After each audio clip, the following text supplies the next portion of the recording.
컨디션이 좀 안 좋을 때는 예배가 부담이 돼요. 그래가지고 지금 주님 제가 좀 상태가 좀 안 좋은데 기분도 별로 안 좋아요. 그러니까 걱정이 좀 많이 되네요. 그렇게 기도를 하면 그러면은 너무 선명하게 이런 말씀이 떠올라요. 넘치는 자비, 넘치는 군술, 나의 은혜와 자비는 끊어지지 않는다. 너는 네가 나가서 뭐 하려고 하는 거야?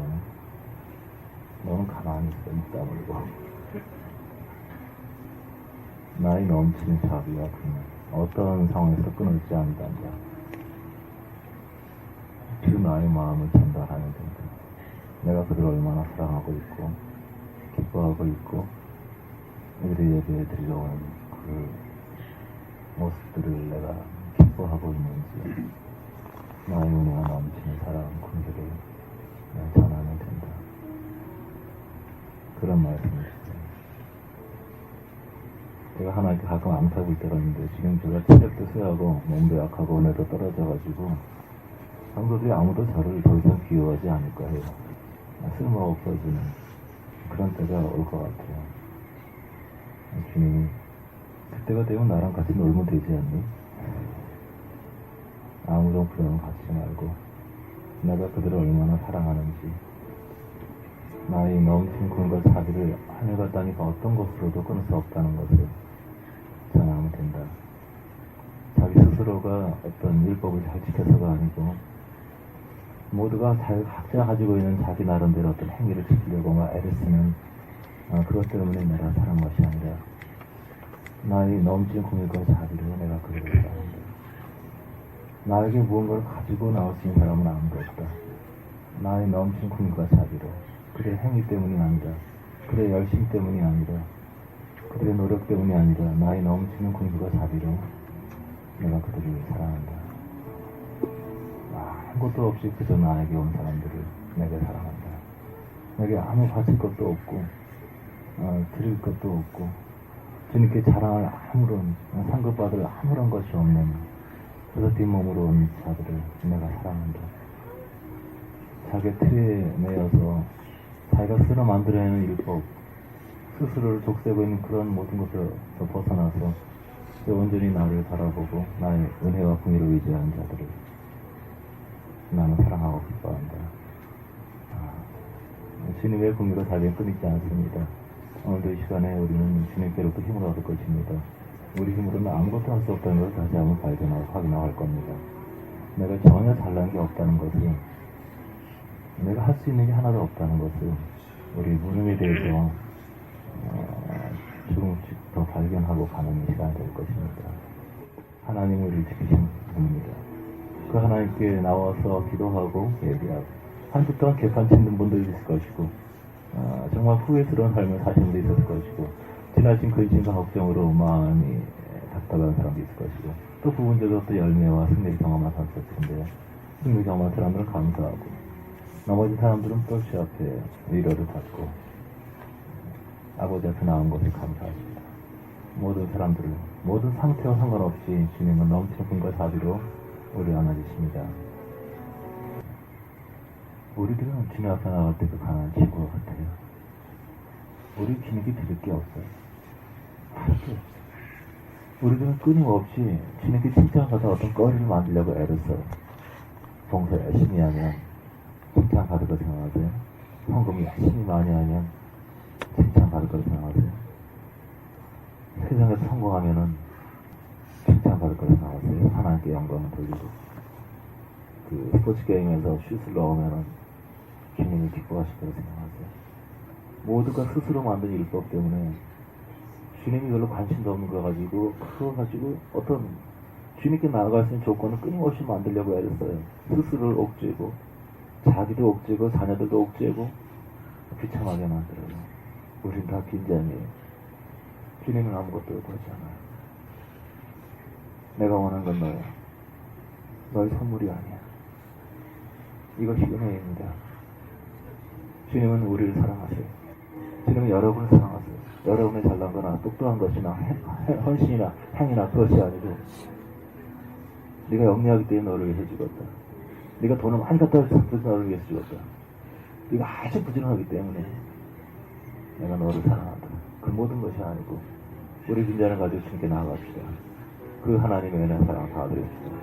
스스로 자꾸 조건을 만들어야지 말고 나 이거 잘했지요? 나 이거 잘했지요? 하지 말고 제가 빈손으로 주님 앞에 왔습니다. 아주 많은 걸 잘한 탕자의 형보다 아무것도 없는 그 탕자 그러니까 훨씬 더 아버지 기쁘게 했어요. 빈잔으로 빈손으로 하나님께 나와줍시다. 주님 제가 주 앞에 왔습니다. 주님의 잔치 앞에 왔습니다. 가진 것이 없이 맹물을 가지고 주님께 나왔습니다. 이런 나를 봐주신 것을 감사합니다. 이런 주님의 은혜를 난 계속 누리고 싶습니다. I cast calls, come I can all, and I cast so much. 말씀을 가르치면서, 복음을 가르치면서 가장 가르치기 어려운 것이 뭐냐면 은혜입니다. 가장 가르치기 어렵고 가장 잘 받아들이지 못하는 것이 은혜입니다. 어떤 조건을 만들어라, 어떤 걸 열심히 해라, 정말 하기 어려운 것들을 어떤 법을 만들어주고 그렇게 하면 그거는 굉장히 좋아하고 어떤 틀을 지키려고 막 애쓰면서 스스로 자기 만족감을 가져요. 칼빈이 제네바를 통치하고 있었을 때 부흥, 종교개혁을 일으킨다고 하나님의 왕국을 세운다고 엄격하게 법으로 통치했습니다. 한 3분의 1쯤은 죽었어요. 안식일에 일하면 당연히 죽음이었고 칼빈의 의붓 아들이지만 아들은 간통하다가 현재 잡혀서 직결 처형됐고 며느리도 간호마다 잡혀서 처형됐습니다. 임신, 아빠가 분명하지 않은 임신은 그 즉시로 물에 빠져 죽였고 미혼모는 당연히 죽였고 어떤 아이가 아버지에게 욕을 해서 목을 베서 죽였습니다. 어린아이인데 파티, 드레스, 레이스가 달린 옷 이런 거 당연히 죽음이었고 엄청나게 많이 죽였죠. 연극 관람 같은 것도 아주 극혐까지 하지 않지만 아이들에게 이름을 구약의 이름, 성경에 나오는 이름을 붙지 않았다고 해도 그냥 감옥에 갔습니다. 어떻게 성경 이름, 이름을, 세속자 이름을 지을 수가 있느냐고. 도박 같은 경우 아주 심한 벌을 받았죠. 죄가 없어졌을까요? 그렇게 하면 보통 죄가 10배, 100배로 강해집니다. 누구나 자기 나름의 어떤 법을 가지고 있는데 그걸 지키려고 애를 쓰면 스스로 귀신은 점점 강해집니다. 그런 노력의 형태로 신앙생활하는 사람이 참 많이 있어요. 그들은 주님께 나아가지 못합니다. 일찍 와서 포도원에서 품삯을 약속받고 봉사하는 사람이 있어요. 나중에 와서 한 달란트 받은 거 보고 우리는 더 이랬으니까 더 아주 대학교 때 고생했으니까 더 받을 거야. 그런데 더 받지 못하니까 분노하고 원망합니다. 우리가 이렇게 종일 수고한 날을 마지막에 와서 잠깐 일한 자하고 이렇게 똑같이 한다고 화가 나요. 졸려 죽겠는데 새벽기도 가는 사람들, 졸려 죽겠는데 철학기도 하는 사람들, 배고파 죽겠는데 금식하는 사람들 이렇게 원망합니다. 어떻게 종일토록 이렇게 수고한 우리하고 그냥 똑같이 하냐고 분노합니다. 주님께로부터 하지 않은 자기 율법, 자기만의 그 족쇄 이렇게 신앙생활하는 사람 참 많이 있어요. 은혜란 뭐냐면 우리가 어떤 착각을 하고 있냐면 우리가 아침부터 와서 일하고 있다 생각해요. 우리 모두는 다 마지막에 끝나기 직전에 부름받은 사람이에요. 우리 모두는 일찍 온 사람들이 아닙니다. 막판에 은혜로 부름받은 사람이에요. 많은 분들이 자기 법을 만들어서 스스로 막 애를 써요. 굉장히 어떤 그 죄를 안 지려고 근처에 가지도 못하게 하는 그런 법을 많이 만들어요. 점점점 마귀에게 묶이게 되고 해방을 얻고 신앙이 짐이 됩니다. 그런 주님의 방식이 아니에요. 그건 어둠으로 보는 방식입니다. 거기에는 해방이 없어요. 그것은 죄에 집중하고 있고 자기에게 집중하고 있고 자기 노력과 자기 애씀에 집중하기 때문에 거기는 원망불평하게 나왔잖아. 거기는 보상심리가 있어요. 따라합시다. 신앙은 참는 것이 아니다. 누리는 것이다. 즐기는 것이다. 맛보는 것이다. 주님의 은혜를 누릴 때에 변화가 옵니다. 주님의 은혜를 받아들일 때 역사가 내 심장에서 혈관을 타고 흐르기 시작합니다. 우리 안에서 감격이 역사하기 시작해요. 심장이 바뀝니다. 내 소원이 바뀌어요. 죄와 싸워 이기는 것이 아니라 자유해져요. 그 재미가 없기 때문에.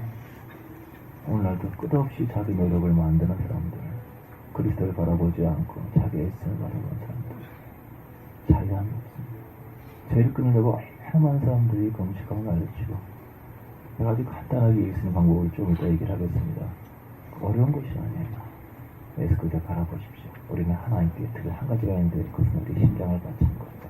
주님, 내 심장을 주님께 드립니다. 주님, 내 심장을 지배하시오. 여러분 마음이 답답하고 괴로울 때, 지칠 때 반복해서 기도하세요. 주님 죄송합니다. 저를 용서해 주시고 주님 죄송합니다. 계속 고백하는 가운데 심장의 묶임이 서서히 풀리기 시작합니다. 회복돼요. 심장이 변화가 일어나요. 환경이 변화 그런 거 신경 쓰지 마세요. 누가 나를 죽여하든 욕하든 그 신경 쓰지 마세요. 문제는 내 심장이에요. 여기 천지창조가 다 있으니까 주님 죄송합니다. 저를 용서해 주세요. 주님 저는 죄인인데 저를 용서해 주세요. 심장의 변화가 일어나기 시작합니다. 오직 이 심장이 하나만 주님께 드리겠습니다. 내 영혼 내 정신을 주님께 드립니다.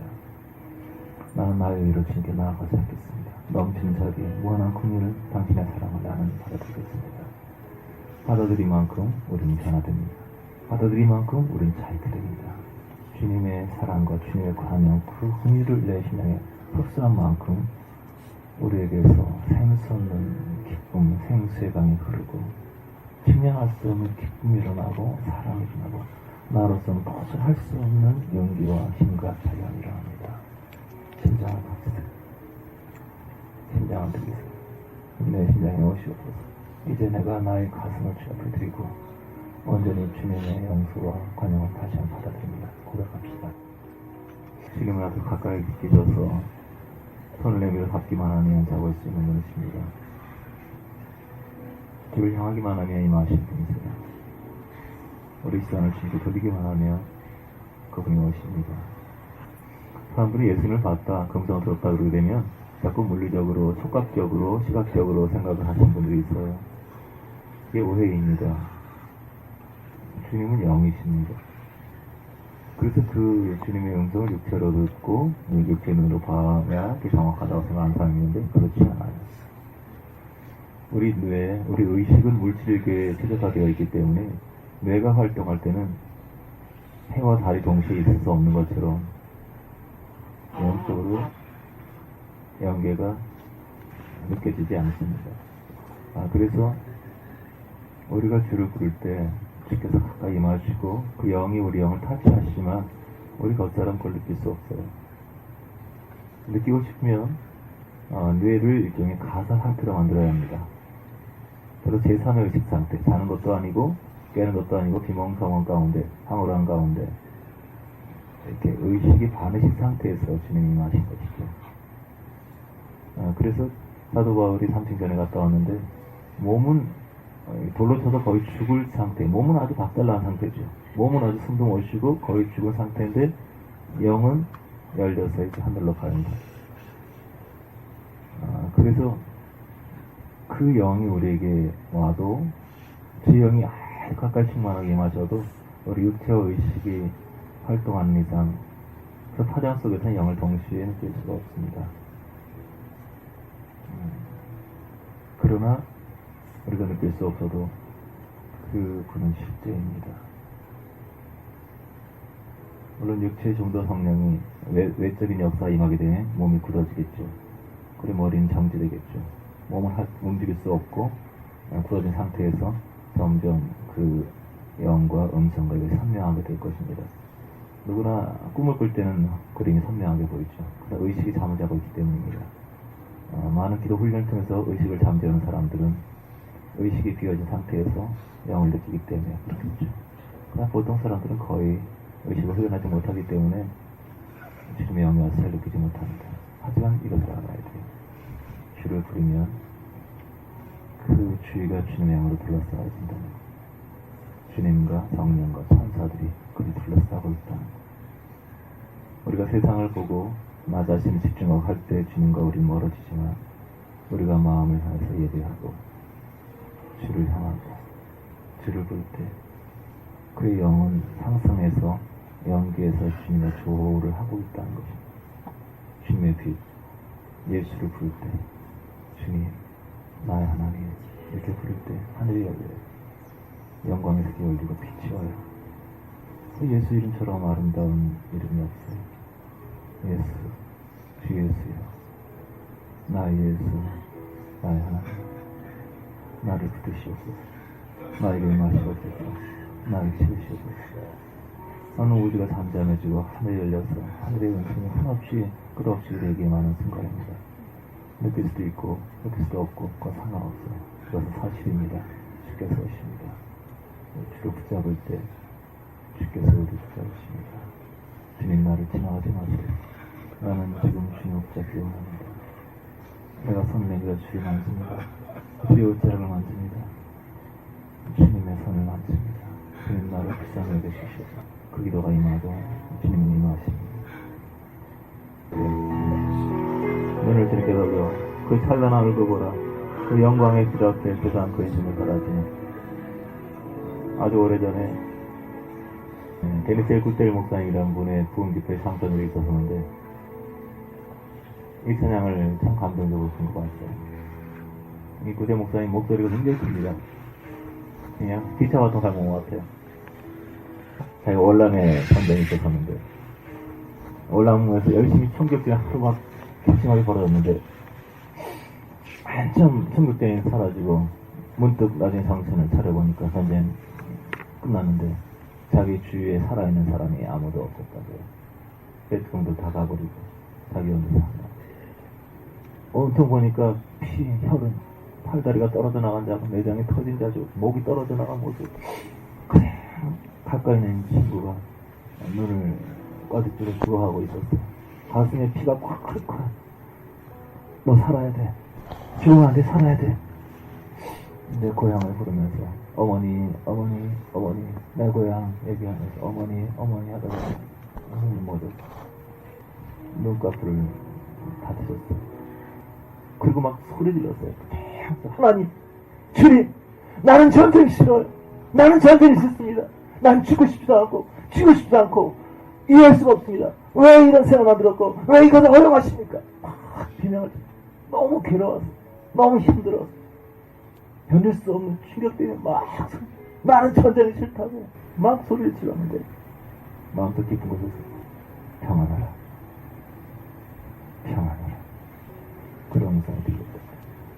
그리고 하나의 또렷한 메시지를 들었습니다. 너는 주님께 돌려 그 찬란한 얼굴 보라. 그 영광의 빛 앞에 세상 근심은 사라지. 이 소리가 나와서 엎드려 너는 주님께 돌려 그 찬란한 얼굴 보라. 한장 그 노래 속에 사무쳐 있어요. 한참 후에 눈을 떴습니다. 똑같은 피의 잔의 상황은 똑같았지만 이 상황이 그것이 대단하게 느끼지 않았습니다. 마음이 평안하다. 스스로 일어나 그대로 돌아가기 시작했죠. 이 목사님 이런 얘기가 아주 강조하면서요. 여러분의 어떤 상태에 있을지라도 고통과 절망과 죽음과 실패와 그 어떤 상황이 있을지라도 눈을 주님께 돌려 그 예수 얼굴 바라보고 그 모든 건 사라지고 주님의 능력이 임하고 우리 심령 속에 세상이 주지 못하는 평안입니다. 예수를 추구하려고 그 눈을 주님께 돌려 그 주를 바라보는 그 시선을 추구하려고 우리 삶에서 벗어나서 예수를 바라보고 우리 눈을 우리 시선을 하나님께 돌립시다. 예수는 바로 하나님 자신입니다. 이 찬양 같이 하고 기도하겠습니다. 주님 나는 어째 어떤 상황에서도 즐거울 때나 슬플 때나 괴로울 때나 언제 어디서나 그 상황에 빠지지 않고 예수께 내 시선을 주기를 원합니다. 주를 바라보기를 원합니다. 내 시선을 항상 주님께 고정시키기 원합니다. 이것을 고백합시다. 많은 사람들은 환경 문제를 갖고 기도합니다. 기도 응답되고 환경이 내 마음대로 되면 아주 행복하다고 생각해요. 집이 계약되면 대학에 합격을 하면 직장을 얻으면 이사를 갈 수 있으면 그렇게 조건 따라 마음이 왔다리 갔다리 합니다. 아직 애굽의 영역이 있는 사람들은 거기서 만족을 얻을 수 있어요.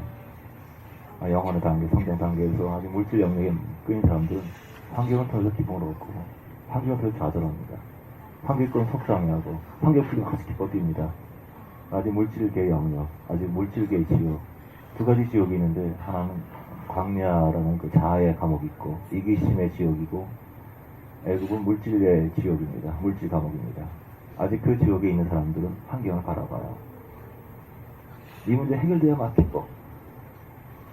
어둠의 영역이 아직 벗어나지 못한 것. 기쁨이란 것은 한계에서 오는 것이 아닙니다.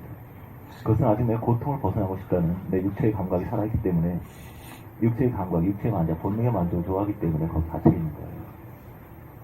기쁨이란 환경과 아무 상관이 없습니다. 문제와 아무 상관이 없습니다.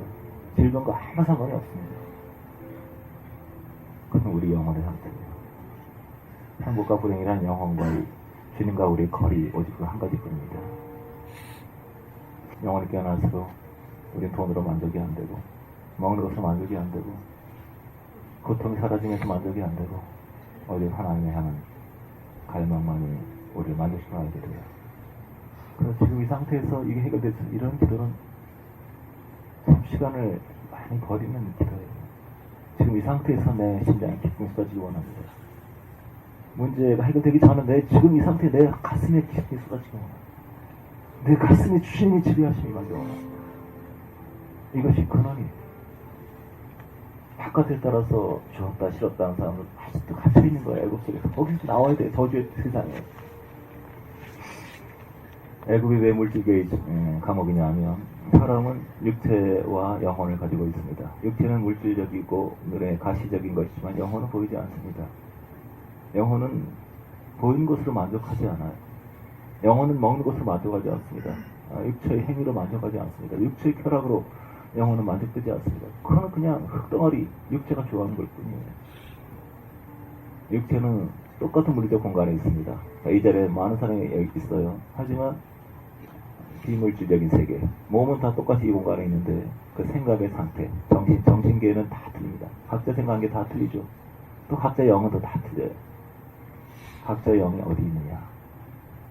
영이란 것은 무한한 것입니다. 똑같이 물이지만 굳어져서 얼음이 있고 물도 있고 더 자유로운 수준가 있는 것처럼 우리 영은 자유로운 거예요. 영계는 위로 올라가서 찬란한 빛이 있습니다. 천국계가 있죠. 3층천, 2층천, 2층천. 중간 영계, 그리고 지옥계, 1층 지옥, 2층 지옥, 3층 지옥. 그 수천만 단계가 있어요. 각사나 영혼의 발전한 형태만큼 우리 영혼은 계속 오르락내락합니다. 거듭나지 않은 사람은 지옥에 있죠. 그런 친구들 만나요. 그러면 그 친구 만나기 때문에 지옥계로 떨어집니다. 영혼이. 주님이 충만한 사람들은 빛의 세계에 있죠. 우리 영혼은 계속 상승하는 거예요. 그 사람의 평균 영적 상태가 그 사람의 영적인 위치입니다. 오늘날 많은 사람들이 실질적으로는 지옥에 있어요. 육체는 교회에 있을지 모르지만, 육체는 거룩한 곳에 있을지 모르지만, 육체는 거룩한 지성소에서 무릎 꿇고 있을지 모르지만 그 영혼은 어두운 곳에 있어요. 왜냐하면 어두운 곳에서 오는 것이 뭐냐면 우울증, 음란, 정욕, 더러움, 어두운 곳에서 오는 그런 향령들입니다. 습한 데서 벗어나서 영혼이 창공을 나르게 되면 거긴 거룩의 세계가 있고 영광이 있고 향찬란한 향취, 행복, 끝없는 희락과 끝없는 희생과 끝없는 헌신이 있습니다. 환경에서 편안한 것이 중요한 것이 아니라 영혼이 찬란한 태양의 상공을 날아야 돼요. 주를 경외하고 주를 예배하고 주를 사랑함으로 계속 우리 영혼 날아가는데 이 땅의 물질적인 세상이지만 많은 영계의 어떤 입구들이 있습니다. 술집 같은 것은 지옥의 관문이죠. 한 사람 한 사람이 바로 천국과 지옥의 어떤 영들과 교신하고 있어요. 부뚝부뚝 기분 나빠지고 혈기가 우크고 치러오르고 어디서 오겠습니까? 다 밑에서 올라와요. 영의 세계를 전혀 모르는 사람들은 육체 행위로 교회에 가고 봉사를 하고 그러면 다 자기가 천국 갈 줄 알아요. 자기 마음속에 음란과 정욕과 분노와 혈기와 짜증과 신경질과 온갖 악성이 있으면서도 자기 영혼이 어디인지 몰라요. 어두운 곳에 나와야 합니다. 실적으로 우리 영혼이 계속 사죄의 기도를 통해서 빛을 받고 주를 부름으로 계속 올라가서 찬란한 세상이 얼마나 아름다운지 경험을 해야 돼요. 우리나라 사람들은 너무 물질적 영역에 묶여 있어서 돈이 만족을 주는 줄 알고 세상 헛하는 것은 너무나 많이 마음을 써요. 자기 영혼이 고양되고 주님과 가까워지는데 너무 마음을 쓰지 않아요. 제 삶에서 참 주님을 만나는 것 외에 가장 행복했던 순간들을 따진다면 제 아내와 데이트하던 시절을 생각하고 싶어요. 청년 시절에 연애하고 아내랑 같이 맛있는 거 먹고 우리 놀러 가고 그때 얼마나 즐겁고, 물론 그 연애는 지금까지 계속되고 있습니다만은 연애, 사랑한다는 거 참 행복한 거죠. 우리 신앙에 있어서 가장 중요한 게 뭐냐면 주님과 연애하는 거예요. 연애. 주님을 그냥 사업 파트너로서 주님 이거 문제 빨리 금요일까지 해결해 주세요. 주님 어떻게 된 겁니까? 죄송합니다 사모님. 주님 이거 제가 얘기했잖아요. 결제 이거 알아보시겠습니다. 이런 그 사업적 파트너 관계 거긴 기쁨이 없어요. 주님을 향해서 내 가슴이 뛰고 주님의 사랑의 음성이 들리고 연애 관계, 이것이 인생이에요. 뭘 하든지 주님과 함께 걸어가면서 주님과 연애하면서 사랑의 고백을 하고 들으면서 공부를 하든 일을 하든 어든지 주님과 사랑의 관계를 잃지 않는 이것이 하늘나라 연계 창공 계속 날아오르면서 가난하나 부하나 아프나 건강하나 세상에 전쟁이 오거나 기근이 오거나 상관없이 항상 충만하고 행복을 누리는 삶의 비결입니다. 우리 물질의 영역에 너무 마음 쓰지 마시고 물질의 지옥에서 벗어나 환경의 평탄을 구하는 이런 그 어둠에서 이제 벗어나 이제 영혼의 만족을 알게 해주시고, 영혼이 어두운 찌꺼기 같은 그런 지옥의 문화들 많이 있습니다. 더러운 문화, 악한 문화, 우리 영혼이 어두운데 떨어지게 하는 문화들이 있어요. 벗어나서 주를 향해야 합니다. 주님, 내가 물질의 영역에서 이제 벗어나 내 영혼이 성장할 수 있도록 주를 예배하고 찬양하고 경배하고 주의 영성을 향해서 귀를 기울이며 내 영혼이 올라가기를, 이것을 내 삶의 중요한 목표로 삼기 원합니다. 이것을 같이 기도합시다. 우리가 세상에서 돈을 많이 벌었다고 해서 그것은 우리의 자랑이 될 수 없습니다.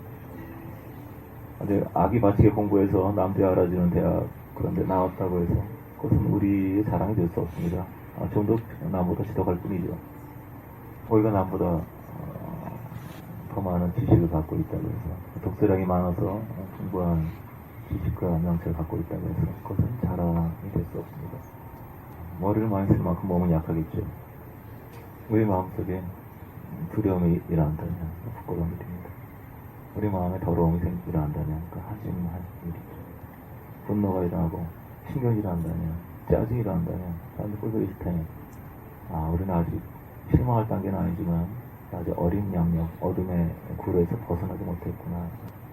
우리 마음에 순수한 사랑이 일어난다면, 전혀 공지사 없이 베푸는 것으로 기뻐하는 것 사랑이 일어난다면 그것은 감사할 일입니다. 많은 비난과 공격을 받으면서도 우리 마음의 평화가 사라지지 않는다면 그것은 행복한 일이죠. 왜냐하면 이제 땅에서 벗어나서 어느 정도 천국을 알고 있으니까요. 우리의 의식은 이렇게 물질적인 영역에서 벗어나야 합니다. 그래서 영지주의자가 돼서 모든 걸 버리고 합리화해서 그냥 하려는 것은 아니에요. 물질을 청기지처럼 관리하고 다룰 수 있고 거기 마음을 빼앗기지 않은 자유가 풍부와 빈티에도 일체의 비결을 배워야 한다는 것입니다. 두 번째 지옥에 대해서 한 가지 더 얘기를 할게요. 자아의 지옥에 대해서 광야의 지옥. 물질이 돈이 나에게 행복을 줄 것이다. 환경이 편하면 난 즐거울 것이다. 이것이 애국의 감옥이라면, 광야의 감옥은 뭐냐면 남이 나를 알아주면 기분 좋을 텐데 이게 광야의 지옥이에요. 감옥.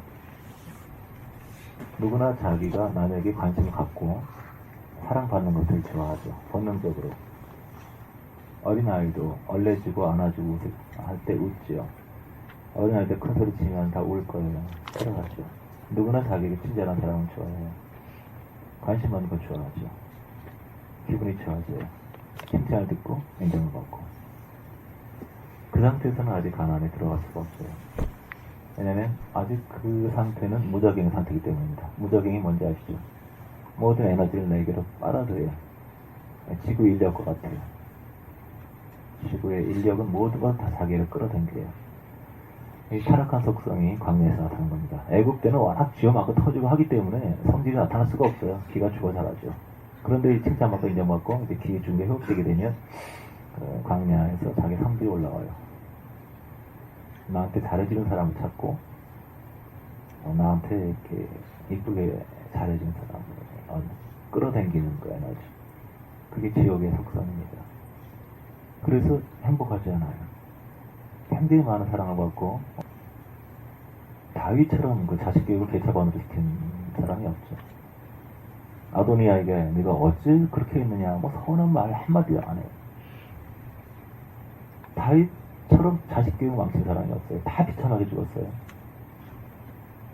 사랑받고 옹냐옹냐 키워가지고 나중에 아버지도 죽이려 그러는데 아버지의 10명의 첩, 그 10명의 첩이라도 있는 그 아버지도 한심한 존재지만 그 아버지 어머니 뻘 되는 사람을 다 강간하고 그 아주 미친놈이죠. 아주 엽기적인 다윗이 왜 그렇게 자식 교육을 개차반을 시켰을까요? 자기는 나의 부모는 나를 버렸으나 부모 사랑을 받아본 적이 없어. 나는 내 자식만은 이렇게 안 키울 거야. 정말 사랑을 줘야지. 절대 뭐라 그러지 말아야지. 자기 경험을 통해서 주를 바라본 것이 아니라 인본적인 그런 기운을 가지고 있으니까 망한 겁니다. 사무엘도 참 자식 교육을 개판으로 했어요. 왜 그랬을까요? 사무엘 첫 번째 들은 음성이 엘리의 자식 때문에 그 자식 다 멸망한다. 저주 퍼부는 것이 첫 번째 들은 음성이었어요. 사무엘이 엘리의 그 자들 보면서 야, 자식들이 저쪽에서 언제 가문이 망했구나. 얼마나 무서웠을까요? 그런데 자기도 똑같이 자기 아들들의 엉망으로 그냥 아버지의 영성을 따라가지 못한 정도가 아니라 뇌물을 받고 판결을 굳게 하고 아주 심한 윤리적인 도덕적 문제를 보였습니다. 왜 그랬을까요? 이거 뭐 추측할 수 있어요. 주장같이 어머님 품을 떠나서 어머니의 성이 그리워서 영은 행복하지만 육체적으로는 혼적으로는 정서적으로는 많이 외로웠던 그 사무엘이 내 자식만큼 아빠를 정말 많이 주고 싶은 거 아닐까요? 많은 사람들이 자기 경험을 이렇게 투사시킵니다.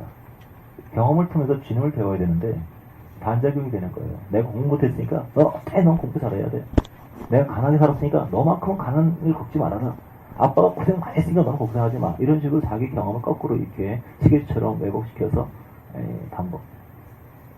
내가 괴로울 때도 주를 찾고 힘들 때도 주를 찾고 거기서 발견한 주님을 공급해야 되는데 내가 가난하니까 너만큼은 가난하지 말아라. 내가 공부 못했으니까 너만큼은 공부해라. 이렇게 자기 경험을 극대화시켜서 망가뜨린 거. 자기 경험에 입각하게 되면 반드시 자기 경험에서 주님을 경험하지 못하면 반작용이 생겨요.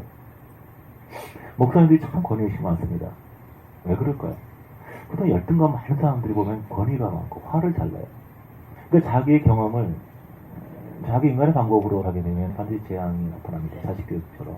모든 경험에서 주님만 남아야 돼요. 내가 주님을 놓쳤다. 우리가 회개라는 것은 뭐냐면 다시는 죄를 안 지켰습니다. 이게 회개 아니에요. 다시는 주님을 놓지 않겠습니다. 이게 회개예요. 죄라는 것은 주님을 놓친 것이 죄지 악행한 게 죄가 아니에요. 악행이라고 주님 떠나면 잘 따라오게 되어 있어요. 가장 무서운 죄는 하릿죄도 아니고 가난죄, 강간죄도 아니고 강도들도 아니고 주를 바라보지 않는 것이 가장 무서운 죄예요. 이것이 복음의 기초인데 이 기초를 모르니까 함께 열매를 맺지 못한 겁니다. 그러니까 자꾸 자기 행위를 자꾸 만들어내고 스스로 채찍질하면서 그렇게 믿는 거예요. 그러나 노력하는 신앙에는 열매가 없습니다. 누림의 신앙의 열매가 있는 것이지. 사랑이란 부드럽게 잘 흘러나온 것이 이를 악물고 사랑이 나온 것이 아니에요. 이를 악물어서 자비가 나온 것이 아니에요. 거기서는 분노와 판단과 정죄만 나와요. 사람은 광야 상태에 있을 때 자기 만족할 때 절대 만족할 수가 없습니다. 부모의 사랑을 지극히 받은 사람들 나중에 다 타락하고 망합니다. 내가 받고 사랑받고 치움받고 부모들이 자기 잘해주고 이것을 애를 잘 키운 거라고 생각하는데 전혀 그렇지 않아. 큰 본능이죠. 내가 치움받고 싶고 나에게 진지한 사랑을 구하고 그 시작인데 나중에 지옥에 있어요. 지옥은 뭐냐면 인력과 같아요. 다 끌어당기는 거. 흡인력, 무적에 끌어당기는 음부가 끌어당깁니다. 모든 것을 왜 나한테 관심한 것을 잊히고 억울하고 이가고 다 지옥 귀신들이 심어준 겁니다. 나한테 안 데려줬다고 서운한 거 다 귀신의 연들이에요. 주님이 실질적으로 우리 안에 임하시고 영이 바뀌면서 강렬히 탈출하게 되면 어떤 상황에는 나에게 주어지는 만족이 아니고 베푸는 것에 기쁨을 느껴요. 우리는 모든 사람을 다 똑같이 사랑해야 돼요. 모든 편지를 주는 부모들의 입장은 우리 애를 더 많이 이뻐해 주셔서 그러잖아요. 어떤 부모가, 어떤 엄마가 선생님한테 그래, 선생님 저희 아이는 굉장히 예민한 아이랍니다.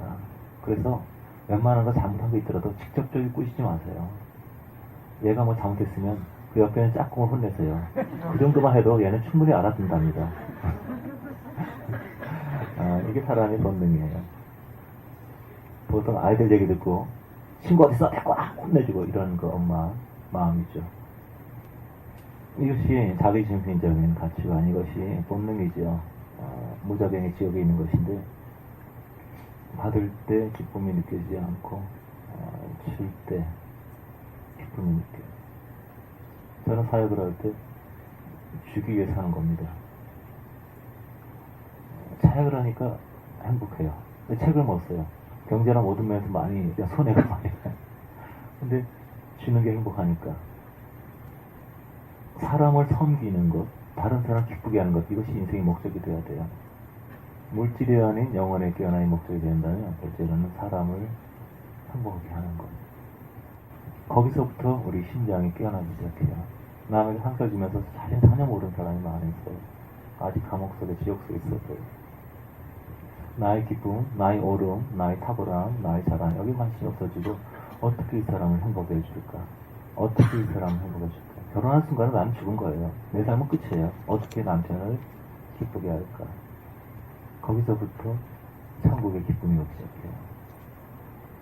어렸을 때는 아무것도 모르기 때문에 사랑을 입고 남에게 받는 사랑으로 만족하지만 금방 썩어요. 그 기쁨 오래가지 않아요. 처음에 관심 가지면 좋아하다가 나중에는 계속 당연하게 여기고 나중에 권리로 여겨요. 10개를 주다가 8개 주면 화를 내요. 왜 8개밖에 안 주냐고. 그렇게 되는 것이 광야이고 지옥이에요. 근데 눈을 뜨게 되면 주는 것이 행복한 걸 알게 되죠. 요즘에 점점 결혼도 잘 안 하잖아요. 청년들 많이 와서 참 반가운데 빨리빨리 연애 질 좀 많이 했으면 좋겠어요. 연애한 사람 참 아름다워요. 흥분돼요? 연애하면은 어떻게 되냐면은 시기하고 싸우고 실족하고 주는 것보다 더 사랑하고 개판치고 그거 뻔히 많이 해요. 실족을 많이 해요, 연애하다가. 그거 하라고 하는 거예요. 동거 생활을 하지 않으면 성질이 나타나지 않아요. 방에 혼자 있게 되면 그대로 지옥 갈 거예요. 터지고 깨지면서 자신의 모습을 알게 돼요. 처음에는 상대방을 지배하려고 하고 상대방이 나한테 잘하지 않으면 화가 나고 점점 그 지옥에서 벗어나서 순수하게 상대방을 기쁘게 하는 것에서 기쁨을 얻게 돼요. 어떤 한 노부인이 있었는데 연세가 되게 많으신 분이었어요. 무리하게 막 꾸며가지고 아직 할머니인데 파티에 참석을 했어요. 할머니 자기 혼자뿐이에요. 근데 막 립스틱에다 막 피나게 화장을 했어요. 피나게 막 저렇게 막 노력을 하고 굉장히 막 힘을 많이 줬어요. 어깨에 뽕도 놓고 머리도 세우고 굉장히 많이 신경을 많이 썼어요. 정말 그 애절한 몸부림을 하고 막 갔어요. 그 파티에서 보통 남자가 신청을 하는데 아무도 안 하니까 자기가 아는 사람이에요. 그래서 안면에 사람 두 사람이 있었어요. 한 사람은 아주 진실한 사람이고 한 사람은 아주 뻥치는 뻥쟁이였어요. 진실한 사람이 먼저 갔어요. 이 사람은 거짓말을 못해요. 자기는 하고 싶은 말을 꼭 해야 정직하다고 생각하는 사람이에요. 꼭 모든 것을 진리만을 말하는 사람이에요. 율법주의한테 갔어요. 저런 춤을 추지 않겠습니까? 할머니, 주제 파악을 하세요. 그 피나게 화장하면서 그 주변이 가려지나요? 나이를 속일 수 있나요? 제발 집에 가서 편하게 손질하 보시든지 뭘 흐리지 마세요. 좋은 물을 왜 흐리고 그러세요? 제가 좋은 말 해드리고 싶지만은 정신 못 찰 것 같아요. 그래요. 제발 제 얘기 듣고 정신 차리세요. 할머니 여기 있을 때가 아니에요. 수질이 얼마나 나빠졌는지 아세요? 의뢰 받았을까요? 상처받았죠. 또 다른 아메에 있는 뻥쟁이한테 갔어요. 저랑 한번 댄스를 주지 않겠습니까? 부인, 그렇게 주시면 저희 저에게 너무나 큰 영광이겠습니다. 감사합니다. 그래서 초청을 하고 가서 신나게 춤을 춰. 그 노 부인의 얼굴이 점점 밝아져요. 막 화사해져요. 무슨 말을 하니까 이 노 부인이 막 웃어 막 죽는 거예요. 너무나 황홀한 행보가 점점 얼굴이 형제가 뛰면서 점점 얼굴이 막 젊어져요. 막 순간. 그래서 끝나고 나서 물어봤어요. 친구한테. 자네 무슨 뻥을 쳤나? 그럼 무슨 말 하니까 이렇게 그 노인이 울고 웃고 난리가 났어. 뭐 별말 아니야. 무슨 말 했는데 부인 너무 아름답습니다. 저와 결혼해 주시겠습니까? 이 사기꾼 미친놈아, 지금 살 날도 얼마 안 남은 노 부인에게 네가 아무리 총각이 나지만 뭐 결혼해 주시겠습니까? 네가 뭐 양심에 털났냐 이 사기꾼아. 막 그랬더니 웃으면서 농담이든 누가 모르나. 하지만 저 부인이 저렇게 기뻐갖고 웃었으니까 된 거 아닌가. 이런 거짓말쟁이. 그렇게 헤어졌는데 며칠 후에 이 노 부인이 진짜 죽었어요. 가족들 다 빨리 죽고 해가지고 혼자 있는 분이에요. 죽으면서 유언을 남겼습니다. 나의 친한 두 친구에게, A라는 먼저 진실한 사람에게 당신은 항상 진리말을 말하고 정말 그 사실을 좋아하기 때문에 당신에게 선물로 평생 써왔던 나의 일기장을 드리겠습니다. 두 번째 B라는 사람에게 당신은 나에게 기대할 수 없는 관용을 베풀어줬기 때문에 나의 전 재산은 당신에게 준다. 알고 보니까 엄청난 거부였어요. 할머니가. 참 진실을 좋아하는 사람이 있어요. 정직해야 된다고 남의 가슴을 다 찢어 발기는 사람들이 있어요. 사랑이 없는 거예요. 저는 여배 친구, 전에 세 친구가 한 얘기들은 다 진실이었습니다. 하나님 위롭다. 네가 완전하지 않다. 그러나 말은 옳았어요. 나중에 하나님께서 하신 말씀도 보게 되면 거의 똑같아요. 엘리바스가 한 얘기나. 그런데 영이 잘못됐어요. 정죄하고 판단. 사랑의 영이 아니고 막 화가 나니까. 말이 옳아도 아무 소용이 없어요. 영이 잘못되면. 그리고 자기가 하나님처럼 그 말을 할 수 있는 위치에 있는 사람이 아니었어요. 우리는 항상 설교하려고 그래요. 항상 가르치려고 그래요. 상대방이 준비되어 있지 않고 그 필요하지도 않고 사랑의 영을 한 것도 아니면서 그게 얼마나 주님께로 가는 길을 막는지도 모르고 뒤로 입을 벌려서 쥐어놓으려고 그래요. 복음이라는 것을. 다른 사람을 행복하게 해줄 때 그것이 우리 안에 천국이 임하는 순간이에요. 대인관이 참 못한 사람이 있어요. 수줍어하고. 하지만 소극적인 면도 있지만 기본적으로 이기심이. 남한테 관심이 없어요. 다가가지 못해요. 누가 나에게 다가가 주기를 바라요. 항상. 누가 나를 채워주냐. 항상 사랑을 찾아서 여기저기 헤매요. 평생 만족이 없어요. 평생 무적인처럼 끌어당기고 있기 때문에. 저도 어렸을 때 평생 관계를 못하다가 주님을 알고 용기를 내서 어설프게 위로를 하고 어설프게 참 좋아 보인다고 칭찬을 하고 할 때 속으로는 이런 말이 정말 가식적으로 들릴 거야. 나 정말 사기꾼을 보일 거야. 아무런 도움이 안 될 거야. 그런데 우는 사람을 봤어요.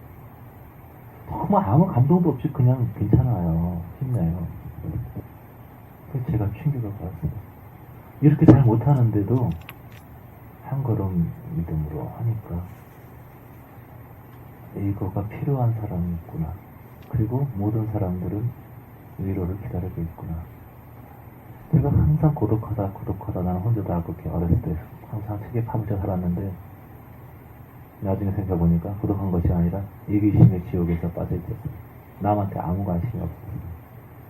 그리고 나서 다른 사람이 보이기 시작했죠. 사람의 마음이 어떻게 도와줄까, 어떻게 위로할까. 그러면서 평생 외로웠던 것이 사라지고 마음의 기쁨이 차 넘치게 된다는 걸 알게 됐어요. 받고 싶을 때는 자유함이 전혀 없고 항상 외롭고 짓고 싶은 것뿐인데 누군가를 사랑한다고 말하고 잘 못하지만 막 웃기려고 애를 쓰고 기쁨을 주려고 애쓸 때 상대방도 행복하지만 내 마음속에서 행복감이 넘치다는 거죠. 이것이 광야의 지옥에서 나오는 길이고 천국이 우리에게 임하는 거예요. 우리 기도합시다. 실질적인 천국이 우리에게 임하라. 우리가 용기 있게 사람에 다가가서 포옹하고 사랑한다고 말하고 정리하시고 내가 사람을 향해 다가가는 사람이 되려면 사람을 나에게 끌어당기는 것이 아니고 내가 사람에게 가는 사람이 되려면 사람을 채우는 사람이 되게 해달라고, 사람을 위로하는 사람이 되게 해달라고, 사람을 축복하는 사람이 되게 해달라고, 그렇게 되기 원합니다. 그렇게 기도합시다. 기도하겠습니다. 하나님, 우리는 오랫동안 애국, 물질계의 감옥에 빠져 있었습니다. 환경이 좋아지면 평안하고 고통스러운 환경이 사라지고 우리의 기도가 응답이 되기를 오랫동안 기도했습니다. 그러나 그것은 우리에게 진정한 만족을 주지 못했습니다. 이제 그 물질 환경에서 벗어난 행복과 자유를 구합니다. 주께서 우리에게 임하시면, 주님의 기쁨과 은총이 우리 심장에 부어주시면 우리는 그 만족을 누릴 수 있습니다. 충만하게 하옵소서. 우리는 오랫동안 모든 관심은 우리 자신에게 두었고 우리 자아의 만족을 구해왔습니다. 많은 사람의 귀 여김을 받고 인정을 받고 사랑을 받고 칭찬을 받기를 기대했고, 그러기 위해서 많은 고생과 노력을 하면서 인생을 탕진하고 낭비해왔습니다. 주님이 이제 그런 모든 욕망을 포기합니다. 버리기를 원합니다. 그리고 상한 신령에게, 연약한 자들에게 가까이 가길 원합니다. 이 사람 더 이상 나에게서 돌려서 사람들에게 가기를 원합니다. 사람들을 위로하고 사람들 축복하고 사람들을 안아주면서 그들 회복되는 모습을 보면서 기쁨을 느끼려 원합니다. 그 천국의 그 영광, 그 역사가 우리 안에서 계속 증가되기 원합니다. 물질에서 벗어나고 자아에서 벗어나 순수한 영혼으로 주님과 교류하기 원합니다. 주님의 영광, 주님의 순결함, 주님의 아름다우심, 주님의 달콤한 사랑, 끝없는 희락과 자비, 그 영광의 세계 가운데 우리가 계속 거하기를 원합니다. 우리를 계속 일으켜주시고 깨워주시옵소서. 예수님 감사합니다. 주님 찬양합니다. 주님 영광을 받으시옵소서. 예수님의 이름 주셨습니다. 아멘.